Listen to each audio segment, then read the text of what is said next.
It's one thing to appreciate all these nice cars, you know, when they're at the show, but quite frankly, they all started a place like this. I have to imagine that every one of these cars that we see have all got a story, and a lot of times the people behind those cars, they all have a story. In my mind, they're artists, and every one of these builds is a little bit different. Let's go inside and talk to Al. See if he's got a couple stories for us. All right, Al, can you tell me a little bit about this car? It's a 1930 Model A. It's got a 383 stroker with a 671 blower. I built the frame years ago, and now we're rebuilding it all. Nice. All brand new again. And so this was your first car, is that correct? That's my first car. How old were you when you started that out? 21, I think. Oh, wow. That's awesome. Yeah. So you've had it for quite a while. Yeah. You know every nut and bolt, and I see even, looks like you're stripping the paint off this time. That's what we did to the frame, same thing. Mm-hmm. Stripped it all off and made it new. What's the story behind this car? Every one of these restorations has got a story. Well, my story is I wanted a 32 coupe like American Graffiti. Oh, really? That's where it started. Oh, interesting. And then I built what I thought I needed. Your version. My version of it. Awesome. Yeah. That's really cool. That's really cool. What was the hardest part about getting this thing restored? The first time? Not knowing anything. Learning as I go. Yeah, I right? guess so, hey? You know, it was a big learning curve. And everything I've done since is big because of this. Right, right. Because this car made such an impact on people to find what I can do. Yeah, yeah. Because I did stuff that back then that wasn't even heard of. Right. You know, power rumble seat, power roof. I built all my own suicide door hinges. Oh, nice. I built the frame. Yeah. You know, so I basically built. I didn't have no money, so. Well, that's the other thing. When you're 21, you don't have much money. No for money, much, so right? you know, you use the skills you got. Yeah. And ask a lot of questions. Oh, nice. So you had some help along the way? Well, you ask people questions because you have an idea. Yeah. Now, will that idea work? Maybe it will. Maybe it won't. It's really what it comes down to, and every build is the same. You start out with an idea in your mind, and it just goes to either a perfection part of it, or they quit and don't get ever finished.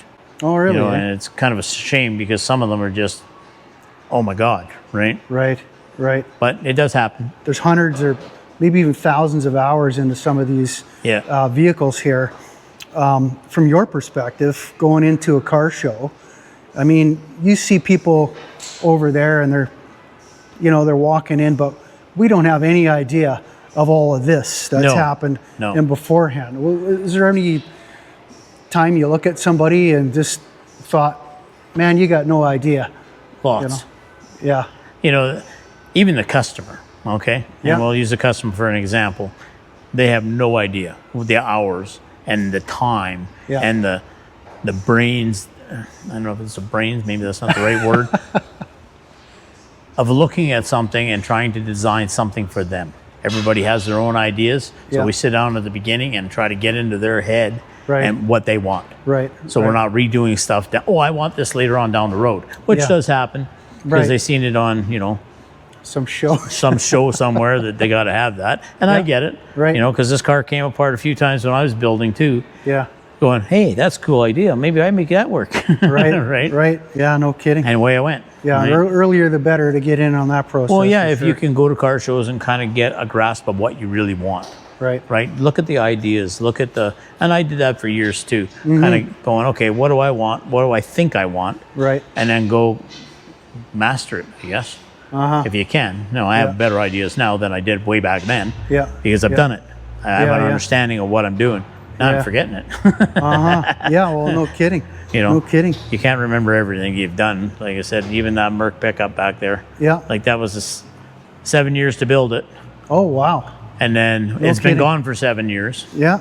And now we look at it going, oh, yeah, I forgot about that. Oh, yeah, I forgot about that. Oh, right. Yeah, boy, that's a beauty. Yeah. Do you ever get after spending all this time on, something like this, like you got to have some people that are showing some emotions when they see that vehicle for the first time, I'm sure. Oh, yeah. Yeah. You know, First thing is how much did it cost me? We cut the hood, we panned the hood. Yeah. You know, it's got a Banks Sidewinder engine in it with twin turbos. Oh, It's all on air look at, ride. yeah, look at we that. Eh? We built all the suicide door. Holy mackerel. We did all the suicide doors. We linear actuator the tailgate, so it goes sideways. Oh, right. Look at that, eh? Wow. So I guess you got lots of those moments in the morning. You just wake up and it comes to you. Well, that's the way I am. They leave it up to us, right? And then we try to, give them what they're looking for, I guess. Right. Right. Like even the oak floor lifting up for the fuel cell. Let me ask you one more thing. So if you had a piece of advice for anybody that was, wanting to turn, say, this into this, like there's a process there that you got to go Start through. from the ground up. Start from the ground up. You bet. Start with the frame.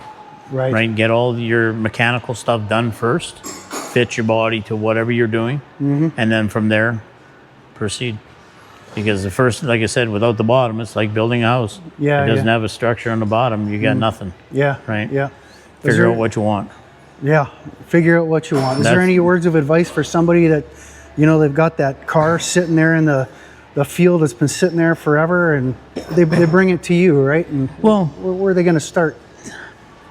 You start by, if it's there, is it rusty? How rusty is it? Right. Is it worth the money that you want to put into it?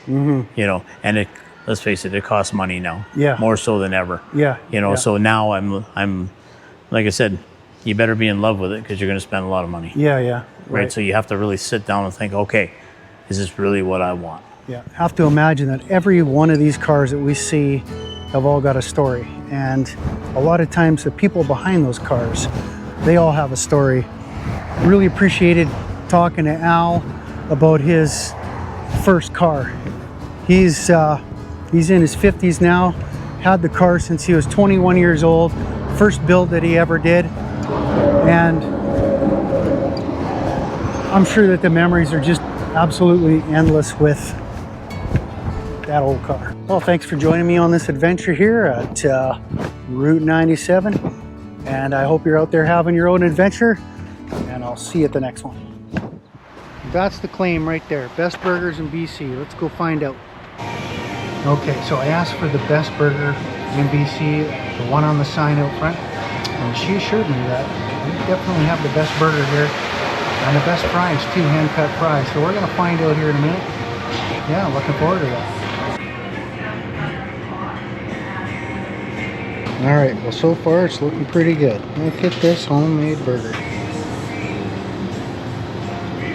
That might just be Species' best burger.